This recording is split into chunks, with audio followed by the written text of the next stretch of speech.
আজকে এখনো পর্যন্ত যতটুকু গোনা হয়েছে সেই ক্যাশ টাকাটা হচ্ছে 1,86,48,000 টাকা। আর গতকাল এবং আজকে মিলিয়ে অনলাইন ব্যাংকিং এসেছে 49,50,000 টাকা। যেহেতু গতকাল 20 লাখের মতো অনলাইন ব্যাংকিং এসেছিল, তাহলে আশা করা যায় আজকে 29 লক্ষ টাকা 30 লক্ষ টাকা অনলাইন ব্যাংকিং এসেছে। আপনারা ইতিমধ্যে আপনারা জেনেছেন যে আজকে গত 3 দিনে আমাদের কতগুলো ট্রাক ঢাকার বাইরে বন্যা কবলিত অঞ্চলগুলোতে গিয়েছে এবং বন্যা কবলিত মানুষের পাশে দাঁড়িয়েছে। তো আজকে গত 3 দিনের আমাদের যে নগদ কালেকশন এবং মোবাইল ব্যাংকিং এর কালেকশন সে ব্যাপারেও আমাদের অতিথি বললেন। এ পর্যায়ে আমাদের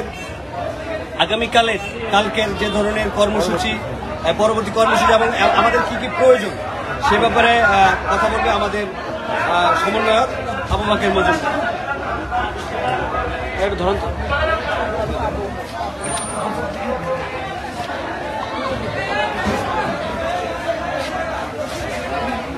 ধন্যবাদ সবাইকে। আপনারা জানেন যে বৈষম্য বিরোধী ছাত্র আন্দোলন একটি গণ অভ্যুত্থানের নেতৃত্ব দেয় এবং তার পরবর্তীতে আমরা দেখতে পাই বাংলাদেশ এখন একটি ক্রান্তি লগ্নে আছে। বাংলাদেশের দক্ষিণ পূর্বাঞ্চলে মানুষ বন্যায় অসহায় হয়ে পড়ে। আমরা দেখি ভারত আমাদেরকে না বলে যে বাঁধ খুলে দেয়, তার পরপরই অতিবৃষ্টি এবং পাহাড়ি ঢলের কারণে আমাদের দক্ষিণ পূর্বাঞ্চল ভেসে যায় এবং আমাদের অনেক হতাহতের খবর আমরা পাচ্ছি এবং সেখানে তীব্র খাদ্য সংকট দেখা দিয়েছে। তারই প্রেক্ষিতে বৈষম্য বিরোধী ছাত্র আন্দোলনের পক্ষ থেকে আমরা শুরুতে উদ্যোগ গ্রহণ করি এবং আমরা প্রথম মুহূর্ত থেকে এখন পর্যন্ত বৈষম্য বিরোধী ছাত্র আন্দোলনের যারা কেন্দ্রীয়ভাবে আছেন তারা সহ সারা দেশের সকল ভলেন্টিয়ার সমন্বয়ক সবাই এই দুর্যোগে উঠে পড়ে লেগেছেন এবং এই দেশের মানুষের স্বার্থে তারা সর্বোচ্চ কাজ করে যাচ্ছেন।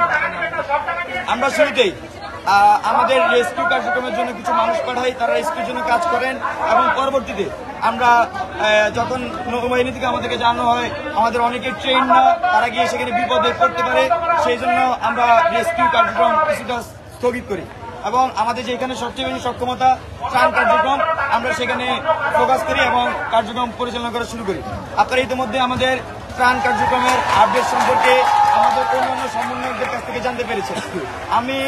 আমরা শুরুতেই আমাদের যদি একটু পরিকল্পনাটা বলি ত্রাণ নিয়ে, আমরা টিএসসিতে যে ত্রাণ কার্যক্রম পরিচালনা করছি সেটা নিয়ে আমরা শুরুতেই আমাদের বৈষম্য বিরোধী ছাত্র আন্দোলনের প্ল্যাটফর্ম থেকে আমরা একটা পরিকল্পনা করি এবং দেশবাসীকে আহ্বান জানাই। আপনারা দেখতে পেয়েছেন সারা দেশ সহ ঢাকা শহরে কি পরিমাণ সাড়া পড়েছে। আমি আমার যে হিস্ট্রি সম্পর্কে আইডিয়া, এই বাংলাদেশ 52 বছর 53 বছর বাংলাদেশ আসলে কখনোই এরকম জাতীয় সংহতি আমরা শুনি নাই, দেখি নাই। তো এটা আসলে বাংলাদেশে একটি নতুন অধ্যায় সূচনা হয়েছে এই বৈষম্য বিরোধী ছাত্র আন্দোলনের গণ অভ্যুত্থানের মধ্য দিয়ে। আমরা আশা করি দেশবাসী আমরা আগামীতে সে ব্যাপারে আমরা সচেতন থাকবো এবং একসাথে কাজ করে যাব। এখন আমাদের আগামী যে পরিকল্পনা সেটি হচ্ছে আমরা সারা যেসব অঞ্চল, যেসব জেলা বন্যা কবলিত সেখানে আমরা মেডিকেল টিম বসাবো, মেডিকেল বুথ বসাবো। তো আমাদের এখন পর্যন্ত জেলাগুলোতে আমরা যে পরিকল্পনা করছি আমাদের কার্যক্রম ইতিমধ্যে চলছে, সেখানে আমাদের প্রত্যেকটি উপজেলায় আমাদের 10 থেকে 12 জন ডাক্তার যাবেন এবং তারা 3 থেকে 4টি ভাগ হয়ে 3 থেকে 4টি ভাগে বুথ সিস্টেম করে সেখানে চিকিৎসা সেবা দিবেন এবং একই সাথে আমরা ওষুধ সরবরাহ চালু রাখার চেষ্টা চালাচ্ছি। আর সেক্ষেত্রে আমাদেরকে সরাসরি জেলা প্রশাসক এবং উপজেলা নির্বাহী অফিসার তারা আমাদেরকে সহযোগিতা করছেন। এটি আমাদের একটি শুধু মেডিকেল নিয়ে একটা পরিকল্পনা। আবার আমরা কাজ করতে গিয়ে দেখতে পেয়েছি আমাদের যেই শুকনো খাবারের যেই সাপ্লাই চেন সেখানে আমরা সংকট পাচ্ছি। এখন ঢাকা শহরে আমরা শুকনো খাবার বেগ পেতে হচ্ছে। তো সেক্ষেত্রে আমরা একটু অ্যাডভান্স আমাদের কাছে মনে হচ্ছে আমরা একটা পরিকল্পনা করছি। সেটি হচ্ছে আমরা ইতিমধ্যে আজকে সকালে ঘোষণা করেছি আমরা আগামীকাল থেকে গণ রান্না কর্মসূচি পরিকল্পনা করছি এবং মানুষজনকে আমরা আহ্বান জানিয়েছি আপনারা আমাদেরকে এই গণ রান্নার জন্য খাদ্য সরবরাহ করবেন।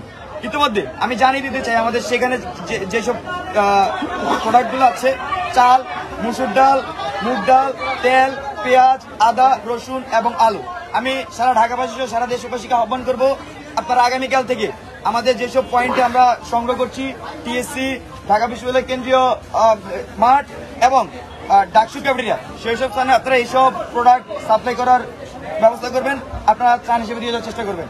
এবং এই কাজের জন্য আমরা আগামীকালকে অন্তত 4 লাখ মানুষের যাতে খাবার রান্না করতে পারি সেজন্য আমরা জেলা প্রশাসক সহ সকল ইউনোদের সাথে আমরা মিটিং করছি এবং সেই পরিকল্পনা সাজাচ্ছি। আমাদের পরিকল্পনাটা আমি একটু ব্যাখ্যা করতে চাই।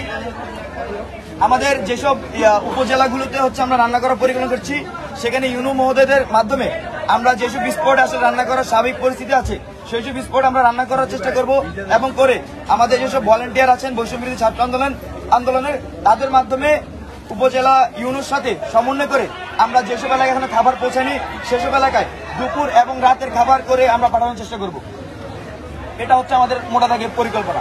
এবং একই সাথে আমি আপনাদের মিডিয়া ভাইদের মাধ্যমে আহ্বান জানাচ্ছি, যারা কুমিল্লা সহ তার আশেপাশে, আমরা জানি যে কুমিল্লাকে যদি সেন্টার করি তার আশেপাশে হচ্ছে বনাটা হচ্ছে, তো কুমিল্লাতে অনেক গোডাউন আছে খাবারের, তো যেসব গোডাউন মালিকরা আছেন তাদেরকে আহ্বান করব আমাদের এই পরিকল্পনা চলমান রাখার জন্য আপনারা সেখান থেকে সহযোগিতা করবেন, যাতে আমরা আমাদের এই পরিকল্পনাটি অতি সহজে বাস্তবায়ন করতে পারি।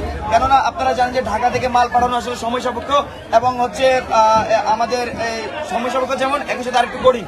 সেজন্য আমরা পরবর্তী পরিকল্পনা করছি কুমিল্লাকে সেন্টার করে যাতে সবগুলো এলাকাতে আমরা প্রোডাক্ট পাঠাতে পারি। তো আমাদের এই হচ্ছে আমাদের আজকের পরিকল্পনা। এছাড়াও আগামী দিনগুলোর পরিকল্পনা, এছাড়াও বৈষম্যবিরোধী ছাত্র আন্দোলন যে বন্যা কবলিত এলাকার মানুষের জন্য যেভাবে কাজ করে যাচ্ছে আমরা আগামীতে সেভাবে কাজ করে যাব এবং দেশের স্বার্থে যে কোনো প্রয়োজনে বৈষম্যবিরোধী ছাত্র আন্দোলন প্রস্তুত থাকবে এবং আশা করি দেশবাসী আমাদেরকে যেভাবে সাপোর্ট দিয়ে যাচ্ছেন আগামী দিনে আমাদেরকে সেভাবে সাপোর্ট দিয়ে যাবেন। ধন্যবাদ।